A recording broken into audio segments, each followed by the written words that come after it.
स्वागत है आपका दोस्तों बिहार न्यूज़ में। मैं हूं फिरदौस गनी और आप देख रहे हैं केडीबी लाइव। दोस्तों आज हो चुका है 13 फरवरी 2026। तो आज की पूरे बिहार की टॉप न्यूज़ लेकर आए हैं आपके लिए।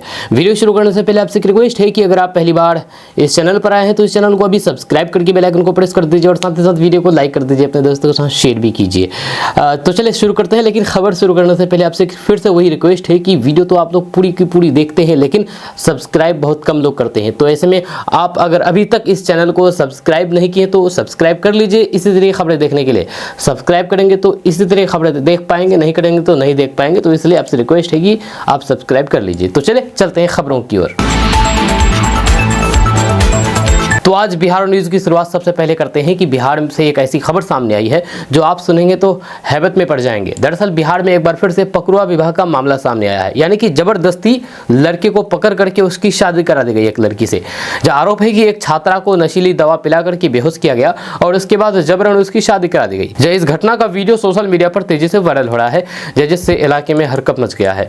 बताया जा रहा है कि युवक को पहले बुलाया गया, फिर उसे कुछ खिला करके या फिर पिला करके अचेत कर दिया गया। इसके बाद परिजनों और फिर कुछ लोगों की मौजूदगी में जबरन शादी की रस्में पूरी कराई गई। वीडियो सामने आने के बाद पुलिस ने मामले की जांच शुरू कर दी है। इस घटना ने एक बार फिर से पकड़ुआ विवाह जैसी कुप्रथा पर सवाल खड़े कर दिए हैं। प्रशासन का कहना है कि दोषियों की पहचान करके सख्त कार्रवाई की जाएगी और कानून हाथ में लेने वालों को बख्शा नहीं जाएगा।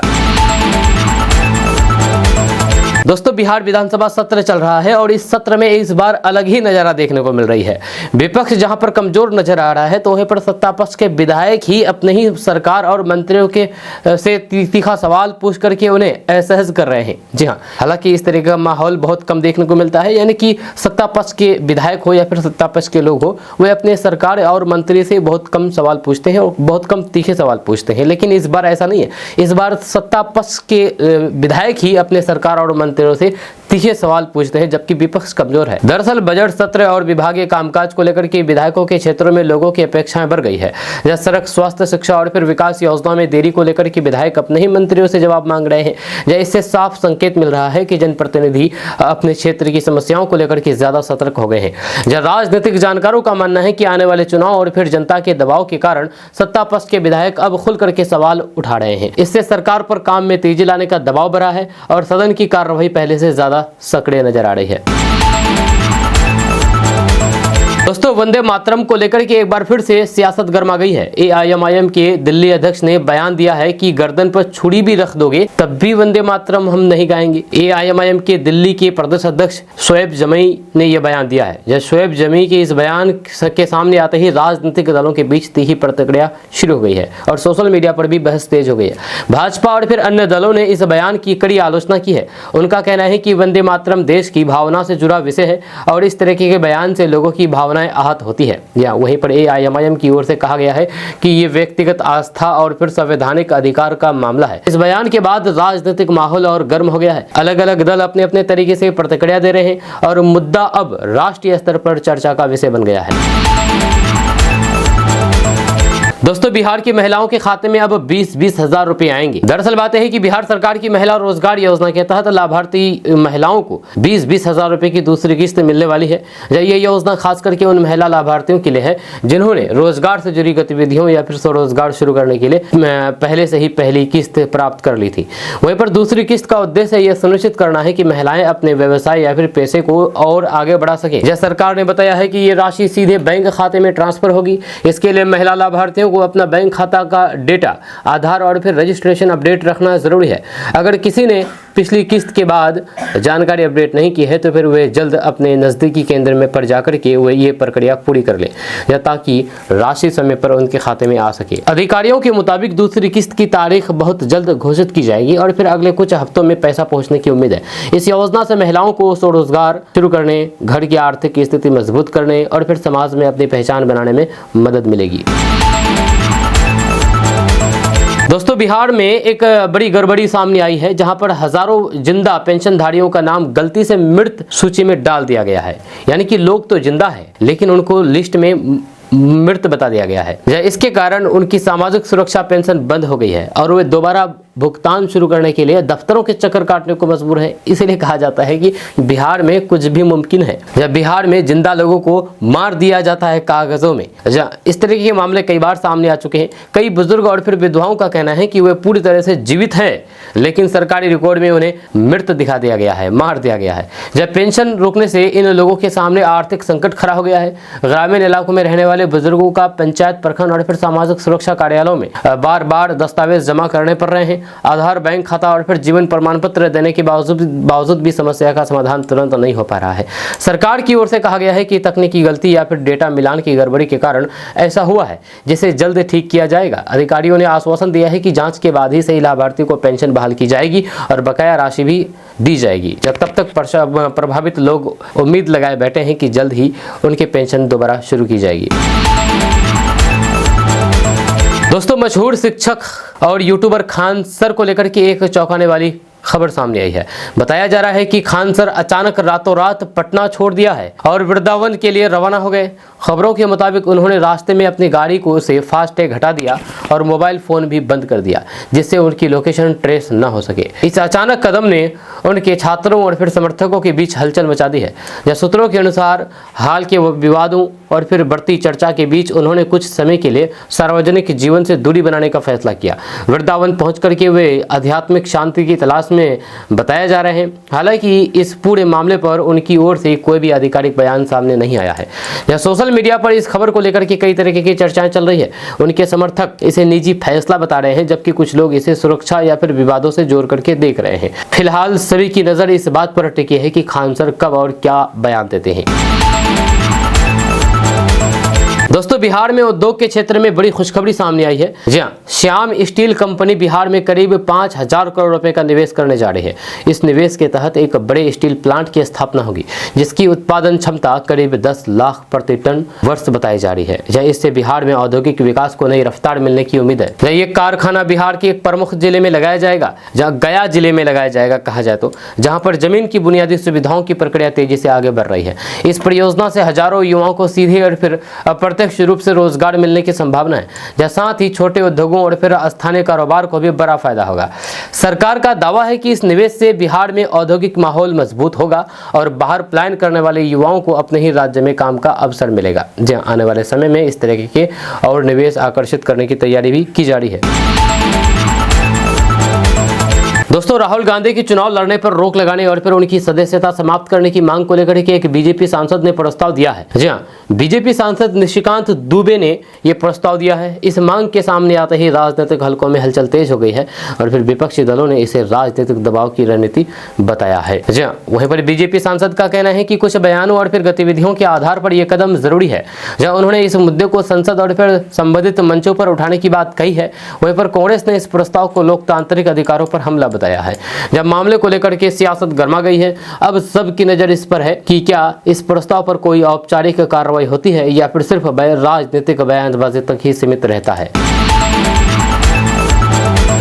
दोस्तों, राष्ट्रगीत वंदे मातरम को लेकर के नए नियमों की चर्चा के बीच अरशद मदनी का बयान सामने आया है। मौलाना अरशद मदनी का बयान सामने आया है। उन्होंने कहा है कि मुसलमान बहुत कुछ बर्दाश्त कर सकता है, लेकिन आस्था से जुड़े मुद्दों पर समझौता नहीं कर सकता।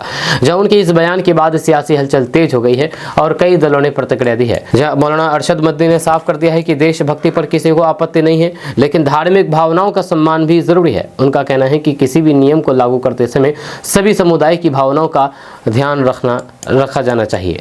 वहीं पर इस मुद्दे पर राजनीतिक दल आमने सामने आए गए हैं। जब कुछ नेता इसे देशभक्ति, देश हित का विषय बता रहे हैं, तो कुछ इसे धार्मिक स्वतंत्रता से जोड़ रहे हैं। आने वाले दिनों में इस बयान को लेकर के बहस और तेज होने की संभावना है।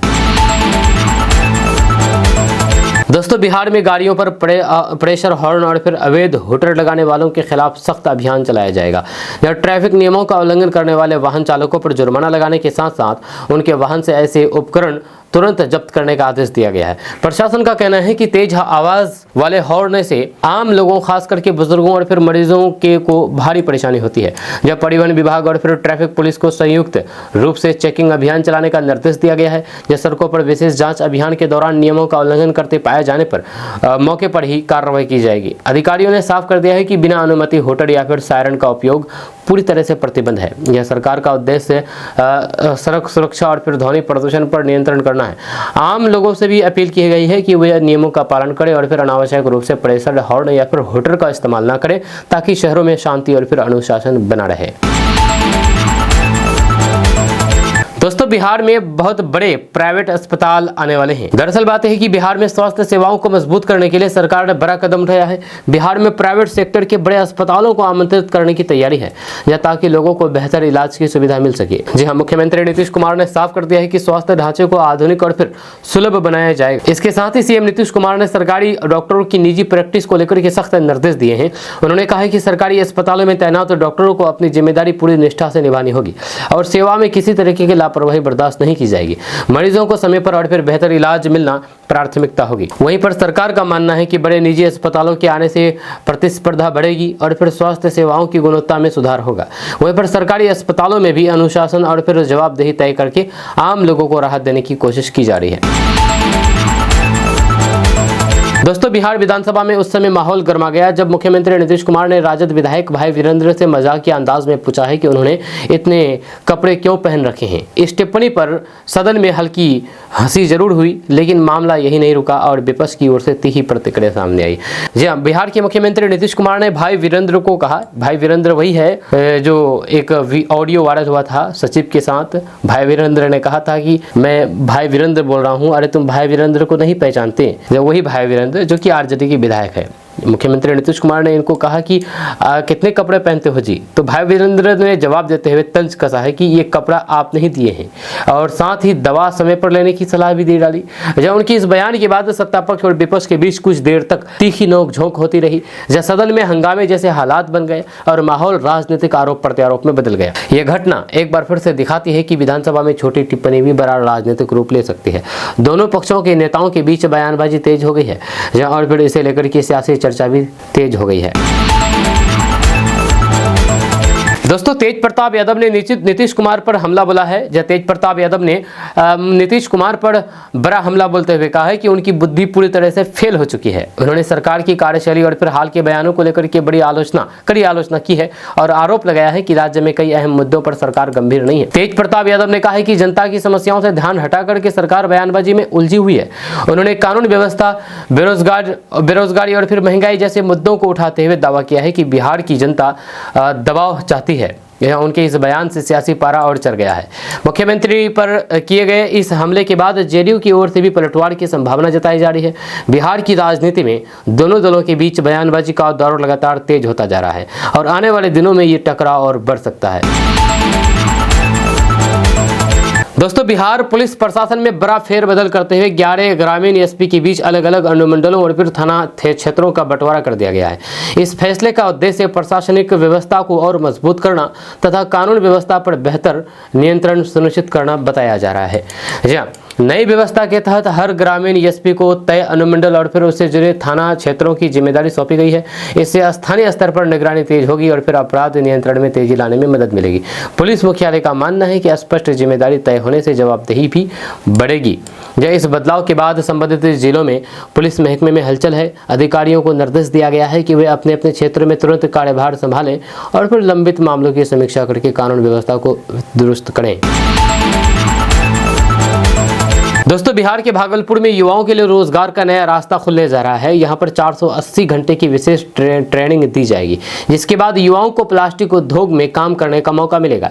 इस प्रशिक्षण कार्यक्रम का उद्देश्य स्थानीय स्तर पर कुशल कामगार तैयार करना है, ताकि उद्योगों को प्रशिक्षित कर्मचारी मिल सके और फिर युवाओं को रोजगार। वहीं पर इस कोर्स के लिए न्यूनतम योग्यता 10वीं पास रखी गई है, जिससे अधिक से अधिक छात्र इसका लाभ उठा सके। वहीं पर ट्रेनिंग के दौरान मशीन संचालन, प्लास्टिक प्रोसेसिंग और फिर सुरक्षा मानकों की जानकारी दी जाएगी। जब प्रशिक्षण पूरा करने के बाद संबंधित उद्योगों में नौकरी की संभावना भी जताई गई है। जब प्रशासन का मानना है कि इस पहल से भागलपुर और फिर आसपास के जिलों के युवाओं को बड़ा फायदा मिलेगा। इससे पलायन कम होगा और स्थानीय स्तर पर रोजगार के नए अवसर पैदा होंगे। दोस्तों, बिहार के युवा प्रतिभा वैभव सूर्यवंशी को कॉम्प्लान का ब्रांड एम्बेसडर बनाया गया है। जहां कंपनी ने उनके साथ मिलकर के राज्य में यानी कि बिहार में थोड़ा कॉम्प्लान अभियान की शुरुआत की है। थोड़ा प्लान थोड़ा कंप्लान अभियान। इस अभियान का उद्देश्य बच्चों और फिर किशोरों में ही सही पोषण के प्रति जागरूकता बढ़ाना है ताकि वे बेहतर शारीरिक और मानसिक विकास कर सके। कंपनी का कहना है कि वेब की सफलता और फिर संघर्ष की कहानी युवाओं को प्रेरित करती है। इसी वजह से उन्हें इस अभियान का चेहरा बनाया गया है। बिहार के कई शहरों में इस अभियान के तहत कार्यक्रम, प्रचार और फिर जागरूकता गतिविधियां आयोजित की जाएगी। इस पहल से न सिर्फ ब्रांड को मजबूती मिलेगी बल्कि बच्चों और फिर अभिभावकों को संतुलन आहार के महत्व के बारे में भी जानकारी दी जाएगी। कंपनी को उम्मीद है कि ये अभियान बिहार में खासा प्रभाव डालेगा और युवाओं को सही दिशा में आगे बढ़ने के लिए प्रेरित करेगा। दोस्तों, आरजेडी के विधान परिषद सदस्य सुनील सिंह पर सदन की मर्यादा भंग करने का आरोप लगाया है। बताया जा रहा है कि बहस के दौरान उनके व्यवहार को लेकर के आपत्ति जताई गई, जिसके बाद मामला तुल पकड़ गया, जहां सत्ता पक्ष ने इसे गंभीर मुद्दा बताते हुए कार्रवाई की मांग की है। इस बीच सुप्रीम कोर्ट की ओर से जनप्रतिनिधियों के आचरण को लेकर के पहले से जारी सख्त दिशा निर्देशों का भी हवाला दिया जा रहा है। माना जा रहा है कि अगर मामला आगे बढ़ता है तो फिर कानूनी और फिर सदन की कार्रवाई दोनों स्तर पर उनकी मुश्किलें बढ़ सकती है। विपक्ष का कहना है कि ये राजनीतिक दबाव बनाने की कोशिश है, जबकि सरकार इस नियम और फिर मर्यादा का सवाल बता रही है। अब सभी की नजर इस पर है कि सदन और फिर संबंधित संस्थाएं आगे क्या फैसला लेती है। दोस्तों, बिहार सरकार ने सरकारी जमीनों की पहचान और फिर रिकवरी के लिए बड़ा कदम उठाया है। जिन जमीनों पर अवैध कब्जा है उन्हें खाली करा करके राज्य के कब्जे में लेने की तैयारी की जा रही है।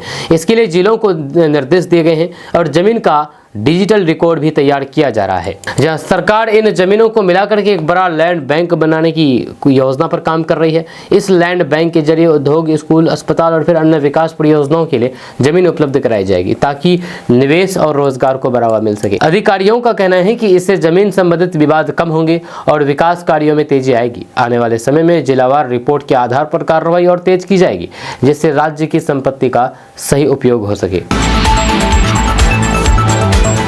दोस्तों, बिहार सरकार ने रेबीज को लेकर के लोगों को जागरूक करने के लिए सिविल अस्पताल परिसर में विशेष विनायल और पोस्टर लगवाए हैं। जहां इस विनायल के माध्यम से लोगों को बताया जा रहा है कि कुत्ते या फिर किसी अन्य जानवर के काटने पर तुरंत क्या कदम उठाने चाहिए और फिर इलाज में देरी कितना खतरनाक हो सकती है। अस्पताल प्रशासन का कहना है कि रेबीज एक जानलेवा बीमारी है, लेकिन समय पर वैक्सीन लेने से इसे रोका जा सकता है। इसीलिए मरीजों और फिर उनके परिजनों को साफ साफ निर्देश दिया जा रहा है कि जानवर के काटने के बाद घाव को तुरंत साबुन पानी से धोएं और बिना देर किए अस्पताल पहुंचे। यह सरकार का उद्देश्य है कि ज्यादा से ज्यादा लोग जागरूक हों और रेबीज से होने वाली मौतों को रोका जा सके। जब स्वास्थ्य विभाग ने अपील की है कि अफवाहों पर ध्यान न दें और किसी भी संदिग्ध स्थिति में तुरंत डॉक्टर से संपर्क करें।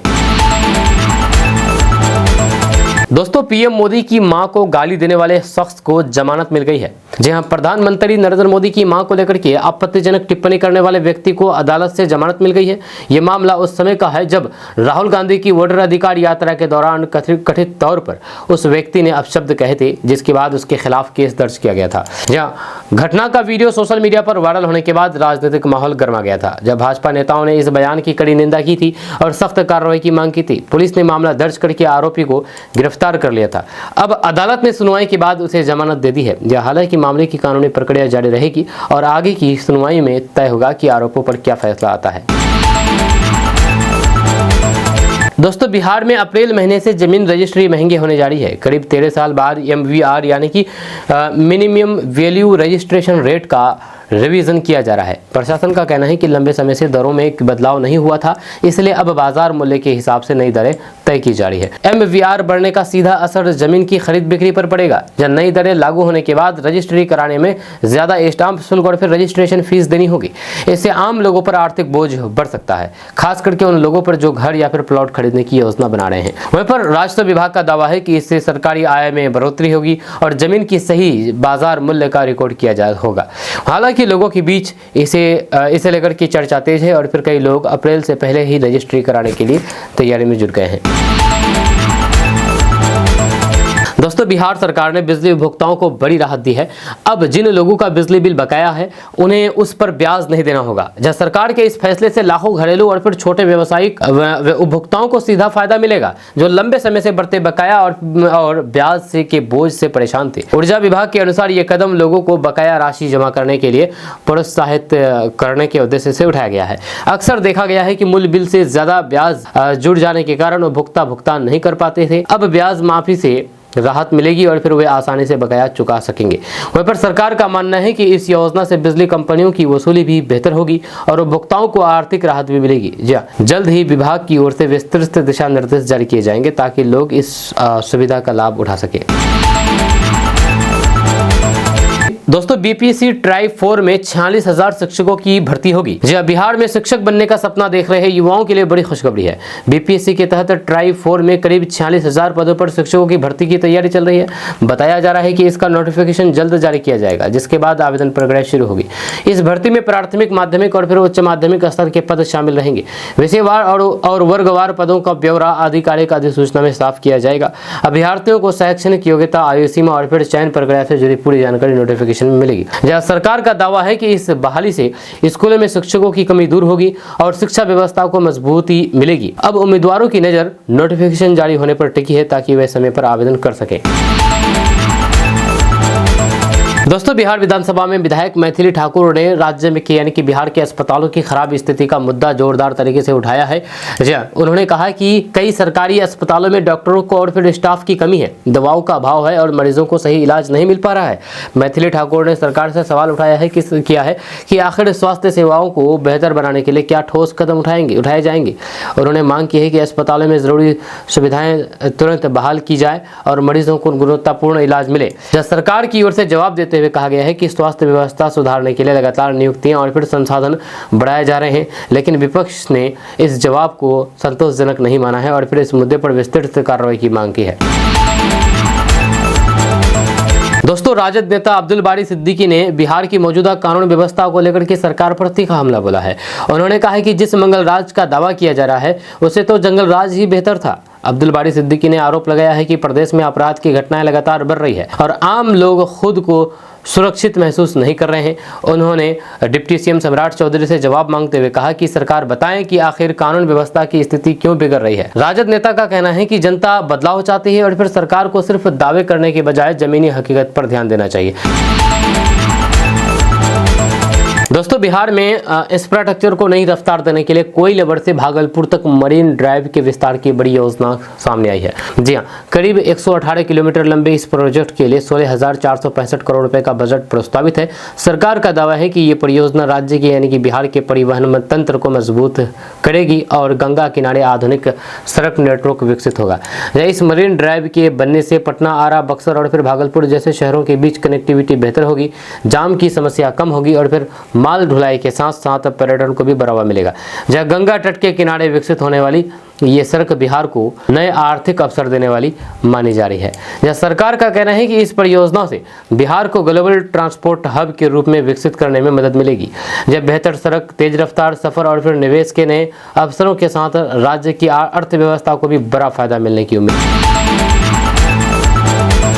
दोस्तों, क्या आपको पता है कि आज रात किशनगंज में भूकंप आया था?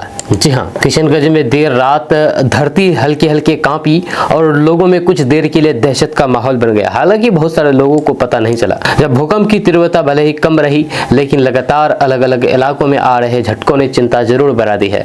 जब बिहार के साथ साथ सिक्किम और फिर पड़ोसी देशों में भी भूकंप के झटके महसूस किए गए। अब सवाल है कि आखिर इसकी वजह क्या है और कितना खतरा है, तो आइए समझते हैं इस बारे में। तो दरअसल बात है कि किशनगंज सहित बिहार के उत्तरी हिस्सों में गुरुवार रात हल्के भूकंप के झटके महसूस किए गए। भूकंप की तीव्रता रेक्टर स्केल पर 2.7 मापी गई। जहां झटके हल्के थे और फिर किसी तरीके की जान माल के नुकसान की कोई भी खबर नहीं है, लेकिन कुछ लोग घरों से बाहर जरूर निकले। वहीं पर सिर्फ बिहार ही नहीं बल्कि सिक्किम के नामची इलाके में भी लगातार तीसरे दिन भूकंप के झटके दर्ज किए गए। जब मंगलवार को सिक्किम में 8 बार धरती हिली थी, जबकि बुधवार को भी 2 से 3 झटके महसूस किए गए। लगातार आ रहे इन झटकों ने स्थानीय प्रशासन को सतर्क कर दिया है। इधर इंडोनेशिया के जावा क्षेत्र में भी सुबह करीब 8:30 बजे 3.2 तीव्रता का भूकंप आया। इसके अलावा भारत के पड़ोसी देशों जैसे कि तिब्बत, भूटान और फिर अफगानिस्तान में भी भूकंप के झटके महसूस किए गए। दरअसल तिब्बत और भूटान भारतीय प्लेट और यूरेशियन प्लेट की सीमा पर स्थित है। भारतीय प्लेट लगातार उत्तर की ओर बढ़ रही है और यूरेशियन प्लेट से टकरा रही है। इसी टकराव से हिमालय पर्वत का निर्माण हुआ है।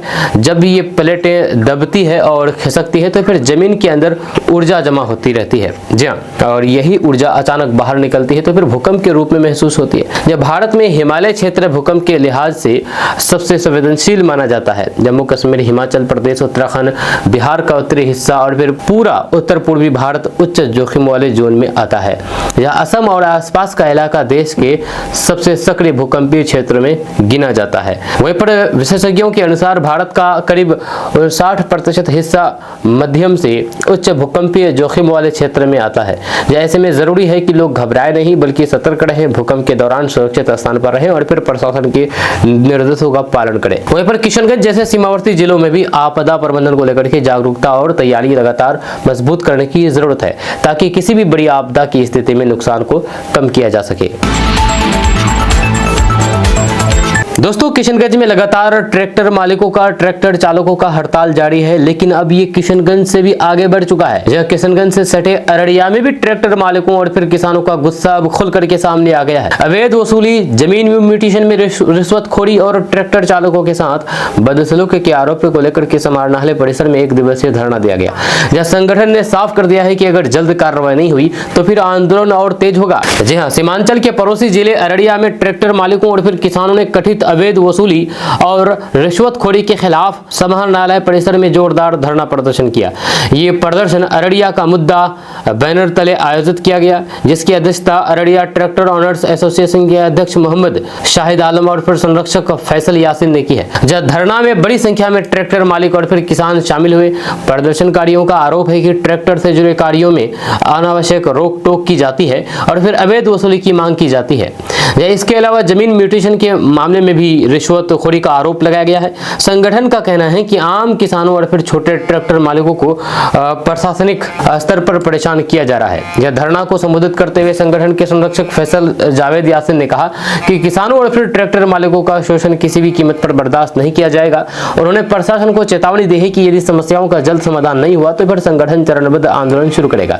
हालांकि उन्होंने यह भी स्पष्ट कर दिया है कि आंदोलन पूरी तरह से शांतिपूर्ण रहेगा, लेकिन जरूरत पड़ने पर इसे व्यापक स्तर पर लाया जाएगा। वहीं पर प्रदर्शनकारियों ने मांग की है कि ट्रैक्टर मालिकों से हो रही कथित अवैध वसूली पर तुरंत रोक लगाई जाए। साथ ही ट्रैक्टर चालकों के साथ बदसलूकी करने वाले जिम्मेदार लोगों के खिलाफ सख्त कार्रवाई की जाए। उनका कहना है कि रोज कमा करके परिवार चलाने वाले लोग भारी जुर्माने और दबाव की वजह से आर्थिक संकट में आ रहे हैं। वहीं पर धरना समाप्त होने के बाद प्रतिनिधिमंडल ने जिला खनन पदाधिकारी को ज्ञापन सौंपा है और जल्द ठोस कार्रवाई की अपेक्षा की जताई है।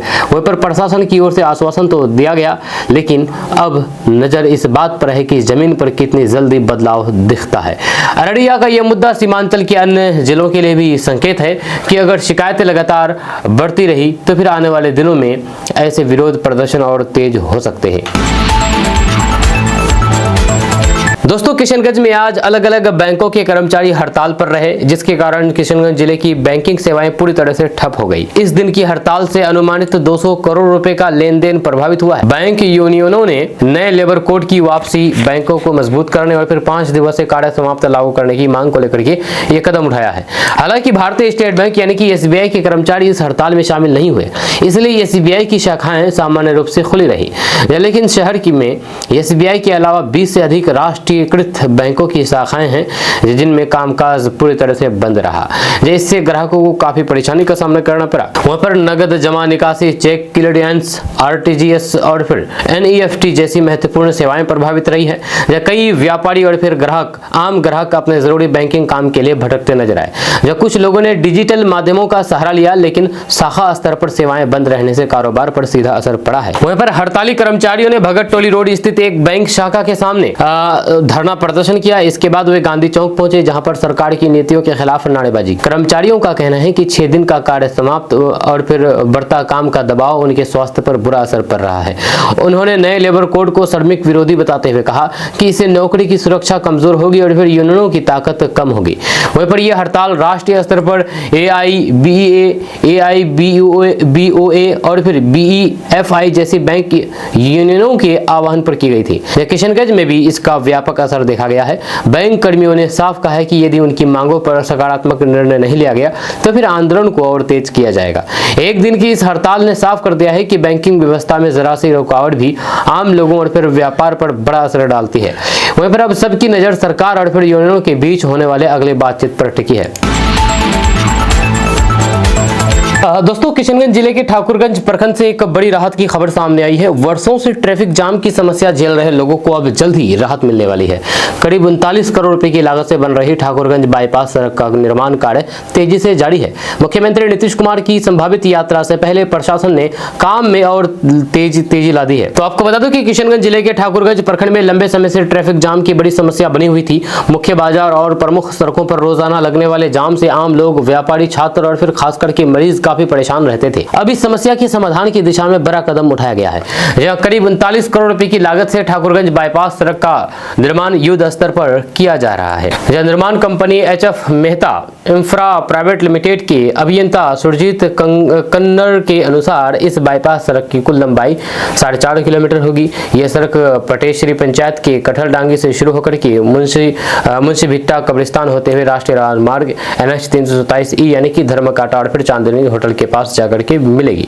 इस बाईपास के जरिए भारी वाहनों को शहर के अंदर प्रवेश किए बिना सीधे राष्ट्रीय राजमार्ग तक पहुंचने का रास्ता मिलेगा, यानी कि NH तक। वहीं पर परियोजनाओं की सभी तकनीकी प्रक्रिया पूरी हो चुकी है और फिर DPR के अनुसार सड़क के दोनों किनारों पर मजबूत जल निकासी व्यवस्था की जाएगी।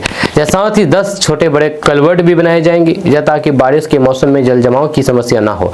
इस परियोजना के लिए गोथरा, कनकपुर और अदरागुड़ी राजस्व ग्रामों से करीब 15 एकड़ 6 डिसमिल 600 वर्ग कड़ी भूमि का अधिग्रहण किया गया है। वहीं पर पथ निर्माण विभाग पथ प्रमंडल किशनगंज इस कार्य की निगरानी कर रहा है।